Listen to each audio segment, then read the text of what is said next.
சுருக்கமாவே அவர் சொல்றது கடந்த ஆட்சியோட ஆதரவாளர்களான அதிகாரிகள் சிலர் தப்பு பண்றாங்க, அதாவது அப்படிங்கிற மாதிரி அர்த்தப்பட மாதிரி பற்றி சொல்லியிருக்காரு. எதிர்கட்சி உங்களுக்கு ஆதரவான அதிகாரிகள் தான் தப்பு பண்றாங்க அப்படின்னு சந்தோஷமா இருக்கு சார் கேட்கறது.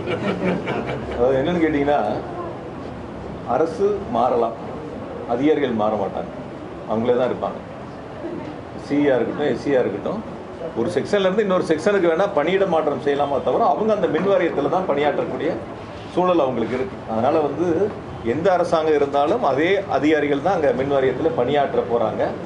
ஆக பணியாற்றக்கூடிய அதிகாரிகளில் யார் ஒரு சிலர் தவறு அன்றைக்கி சொல்லும்போது பார்த்தாங்க 1% கருப்பாடுகள் நாங்கள். இப்போ அந்த 1% யாருங்கிறத 99% அதிகாரிகளை வச்சு கண்டுபிடிக்கலாம்ல. 100 பேர் வேலை செய்கிற இடத்துல ஒருத்தர் தவறு பண்ணுறாங்கன்னா யார் அந்த ஒருவர் தவறு செய்யக்கூடியவர் எளிதில் கண்டறிய முடியும், அவங்க மேலே நடவடிக்கை எடுக்க முடியும்.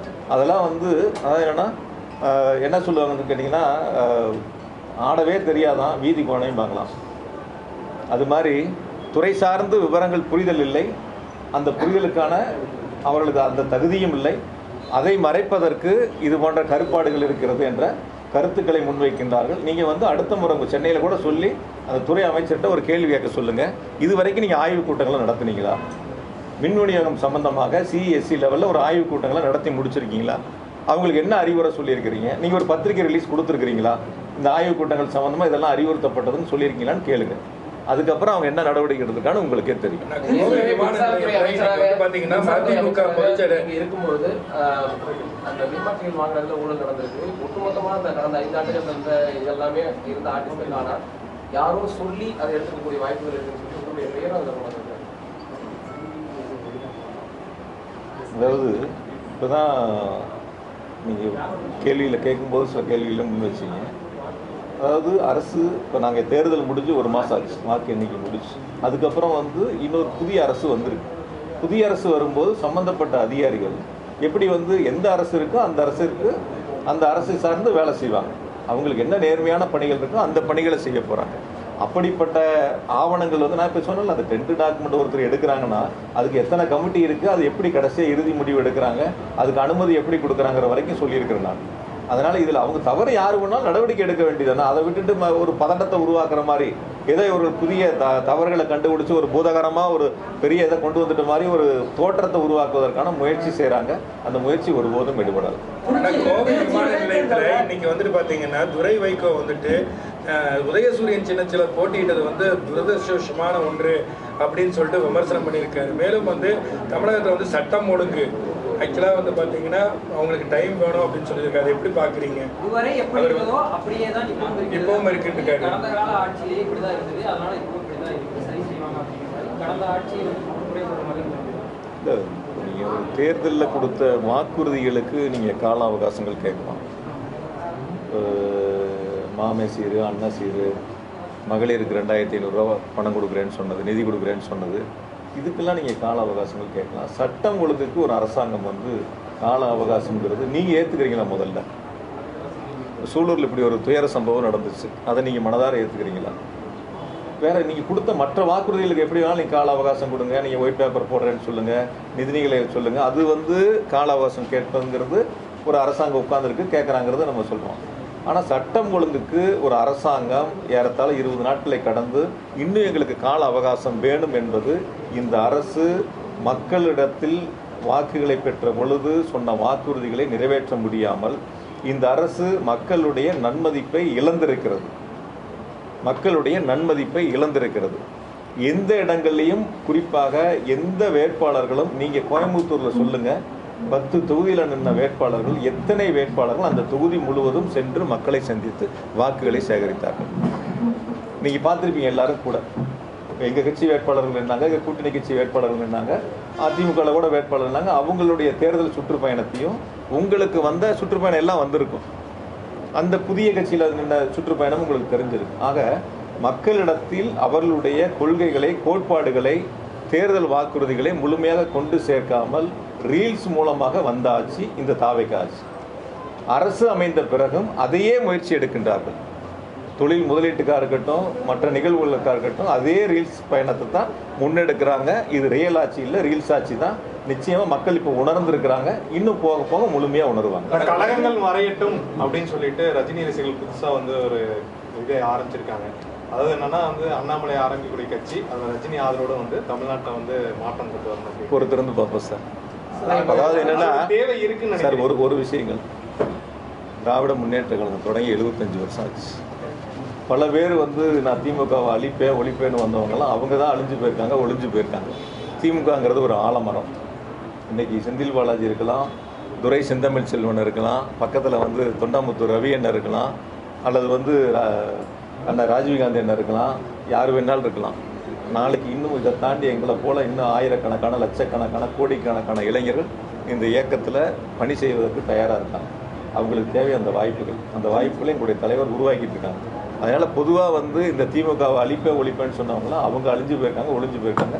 பல பேர் திமுகவை சொல்லணும்னா அரசியல் செய்ய முடியாது, அதனால் அதை அரசியலுக்காக அதை சொல்லிட்டு இருக்காங்க. அழிந்து போனார்கள் என்பதை வந்து அண்ணாமலை குறிப்பிடுறீங்களா? அழிந்து போனார்கள் சார், யார் நான் வந்து குறிப்பிட்ட பேர்லாம் சொல்லலை. யார் திமுகவை அழிப்பேன் ஒழிப்பேன்னு சொன்னாலும் அவங்க அழிஞ்சு போவாங்க, அவங்க ஒழிஞ்சு போவாங்க. அது யாராக இருந்தாலும் சரி, அண்ணாமலை யாராக இருந்தாலும் சரி. நான் பல முறை நானே கேட்டேன், நானே உங்ககிட்டயே தான் கேட்டேன். நான் ஒரு 10 பேட்டி அப்போ தான் சொன்னேன் நான். அதனால அதுக்குள்ள போக வேண்டிய அவசியம் இல்லை.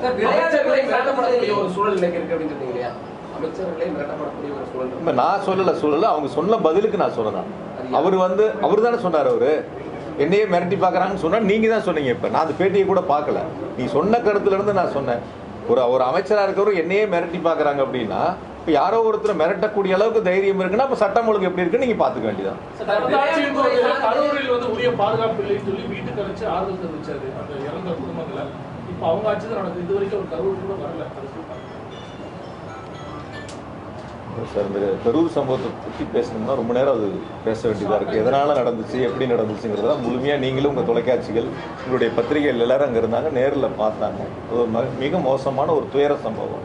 அந்த சம்பவம் நடந்து கூட வந்து யாரும் ஆறுதல் சொல்ல போகலை, யாரும் மருத்துவமனைக்கு அந்த இயக்கத்திலேருந்து யாரும் வரலை.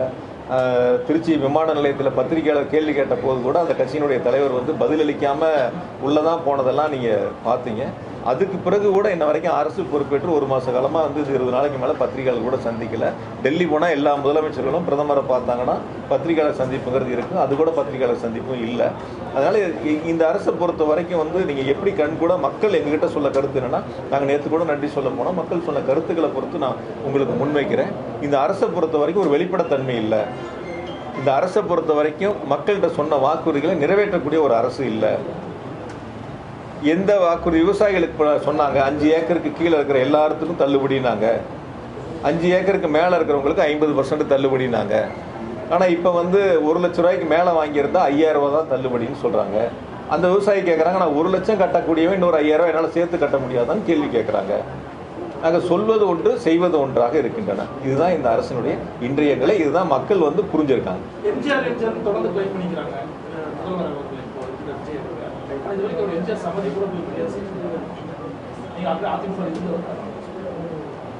அது சார், சில நேரங்கள் சில அரசியல் கட்சியினுடைய தலைவர்களுடைய பெயரை பயன்படுத்தி அந்த வாக்குகளை தன் பக்கம் ஈர்ப்பதற்கான அந்த முயற்சிகளுக்கான மடைமாற்றமாக பயன்படுத்துகிறாங்க. அதுதான் ஒரு அமைச்சர் சொன்னாங்க, ஒரு கட்சியிலேருந்து 90 விழுக்காடு எல்லாம் எங்ககிட்ட வந்து சேர்ந்துருவாங்க அப்படின்னு. அதான் அவங்களுடைய எதிர்பார்ப்பு.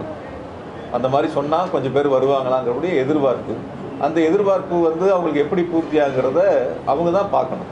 இல்லை, எங்கள் இயக்கத்தை பொறுத்த வரைக்கும் நான் உங்களுக்கு ஆரம்பத்திலேயே சொன்னேன், நாங்கள் யார் இல்லைனாலும் பரவாயில்ல, எங்களை தாண்டி நான் 100 பேர் 1000 பேர் 1,00,000 பேர் கோடிக்கணக்கானோர் இந்த இயக்கத்தை வளர்ப்பதற்கும் இயக்கத்தில் பணியாற்றுவதற்கும் தயாராக தொண்டர்கள் இருக்காங்க. தனிமனித தாக்குதல் அதிகமாக ஈடுபட மாட்டீங்க அப்படின்னு இருக்கும்போது விஜய் வந்து தன்னை எம்ஜிஆராக வந்து மக்கள் மத்தியில் பேசி கொண்டிருப்பது எதை குறிக்கிறது? மக்கள் மத்தியில் செல்வாக்க குறிக்கிறதா இல்லை வேற ஏதாவது அவரை பின்தொடர்ந்து? சார், தேர்தல் களம் வரை நீங்கள் என்ன வேணாலும் பேசுங்க சார். வாக்கு சேகரிக்கிற வரைக்கும் வாக்கு சேகரிப்பு முடிஞ்சிருச்சு, வாக்கு எண்ணிக்கை முடிஞ்சிருச்சு, அரசாங்கம் பொறுப்பெடுத்து கொண்டாச்சு. அதற்கு பிறகு இப்போ நம்ம 1 மாதத்தை நெருங்க போகிறோம். இந்த 1 மாத காலத்துக்கு பிறகு நீங்கள் நன்றி சொல்லக்கூடிய ஒரு இடத்துக்கு போகிறீங்க. அப்போ வாக்கு சேகரிக்கின்ற பொழுது என்ன பேசுனீங்களோ அதே கருத்துக்களை தான் நன்றி அறிவிப்புலையும் முன்வைக்கிறீங்க. இப்போ அந்த இடங்களில் என்ன சொல்லியிருக்கணும், நாங்கள் இதெல்லாம் வாக்குறுதி சொன்னோம், இதை செய்கிறோம், இதை செய்ய போகிறோம், இதெல்லாம் இந்தந்த காலங்களில் செய்ய போகிறோம் அப்படிங்கிறதான் ஒரு அரசினுடைய அரசு பொறுப்பேற்ற அரசினுடைய கடமையாக இருக்குது. அதை விட்டுட்டு மீண்டும் வந்து எங்களுக்கும் அவங்களுக்கும் தான் போட்டி அப்படின்னு சொல்கிறதெல்லாம் வந்து இன்னும் தேர்தல் பிரச்சார பயணத்தில் போட்ட ஸ்கிரிப்ட் அப்படியே இருக்குது, ஸ்கிரிப்ட் மாற்றலன்னு தான் சொல்லணும். அதுதான் இன்றைய நிலைமையாக இருக்குது. அதனால் பொதுவாக நான் இன்றைய சூழலில் நான் உங்கள்கிட்ட வெளிப்படையாக சொல்கிறேன், இன்றைய சூழலில் தமிழ்நாடு சட்டமன்றத்திற்கு பொது தேர்தல் நடந்தால் நிச்சயமாக 200 தொகுதிகளை திமுக வெற்றி பெறும்.